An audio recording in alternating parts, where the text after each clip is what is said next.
राजनीति का मतलब क्या है? राजनीति करने का मतलब ये नहीं है कि आपको सिर्फ विधायक और एमपी बनना है। राजनीति करने का मतलब ये नहीं है कि आप सत्ता में आ जाएं और बालू और शराब के माफिया हो जाए। प्रशांत किशोर को एमएलए एमपी बनने में तो रुचि है नहीं।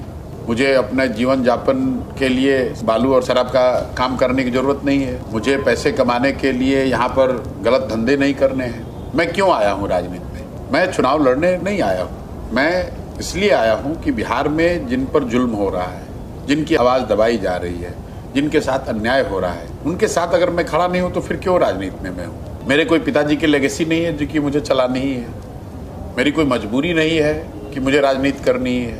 मैं स्वेच्छा से आया हूँ, इस सोच से आया हूँ कि देश का सबसे गरीब और पिछड़ा राज्य बिहार, उसको या मैं सुधारूं या आप सुधारें। सुधार का प्रयास आज हो या 10 वर्ष के बाद हो, करना तो किसी न किसी बिहार के लड़के को ही पड़ेगा, किसी न किसी बिहार के बच्चे को ही करना होगा। और मैं ऐसा समझता हूँ कि अगर भगवान ने मुझे कुछ शक्ति बुद्धि दी है तो मेरी ये नैतिक जिम्मेवारी है। आई ओ इट टू दिस लैंड, ये इस मिट्टी का कर्ज है। अगर मैं नहीं प्रयास करूंगा तो दूसरा कौन प्रयास करेगा?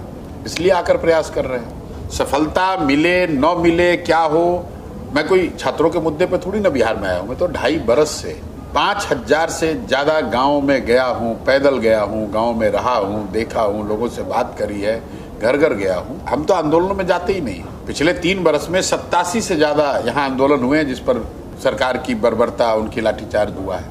मैं कोई बीपीएससी और कोई पहली बार थोड़ी हुआ कि पेपर लीक हुआ है। यहाँ तो हर 2 महीने में पेपर लीक होता है। जितने सरकारी पद हैं उसमें सब में धांधली होती है नौकरियों में, चाहे वो सिपाही की भर्ती का मामला हो, दरोगा का हो या अन्य नौकरियों का। कोई ऐसी नौकरी नहीं जिसमें हंगामा ना होता हो, जिसमें कोर्ट में केस ना होता हो, जिसमें बच्चे धरना प्रदर्शन ना करते हो। लेकिन इस बीपीएससी अभ्यर्थी वाले मामले में मैं इसलिए जुड़ा हूँ कि मुझे एक वीडियो दिखा जिसमें प्रोटेस्ट कर रहे छात्रों पर एक लड़की पर एक पुलिस वाला जूता पहन के उसके पेट पर पैर रखकर लाठी चला रहा है। मुझे लगा कि मैं 2-2.5 साल से यहाँ गांव-गांव चल रहा हूँ और जब इस तरह का जुल्म हो रहा और मैं नहीं आवाज उठाऊंगा तो फिर मैं किस लिए बिहार में हूँ? और मेरे जुड़ने का असर क्या है? आंदोलन तो बच्चे ही कर रहे हैं, मैं तो बीपीएससी अभ्यर्थी नहीं हूँ। लेकिन हम जैसे लोगों के जुड़ने का असर ये है कि ये मामला अब गर्दनी बाग में सिमटा हुआ नहीं है। ये मामला सिर्फ बीपीएससी अभ्यर्थियों और बीपीएससी का मामला नहीं रह गया, ये बिहार के युवाओं का मामला हो गया। बिहार का हर युवा ये समझ रहा है कि उनके साथ अन्याय हो रहा है, सरकार गलती कर रही है। बिहार की हर महिला समझ रही है कि उनके बच्चों को, उनके बेटे को, उनके भाई को किस बर्बरता से पुलिस ने मारा है। तो अब ये मुद्दा सिर्फ बीपीएससी अभ्यर्थी का मुद्दा नहीं है, ये प्रशांत किशोर जैसे लोगों के जुड़ने का असर है कि आज न्यायालय में गंभीरता से इस मामले पर सुनवाई हो रही है, सरकार को जवाब देने के लिए बाध्य किया गया है। हम जैसे लोगों के जुड़ने का ये असर है कि राहुल गांधी आकर गर्दनी बाग में बैठे हैं। आज तक कभी ऐसा हुआ है? गवर्नर चीफ मिनिस्टर को बाईपास करके बच्चों से मिले हैं। चिराग पासवान जो केंद्र सरकार में मंत्री हैं वो कैमरे पर कह रहे हैं कि बीपीएससी में अनियमितता हुई है, री एग्जाम होना चाहिए।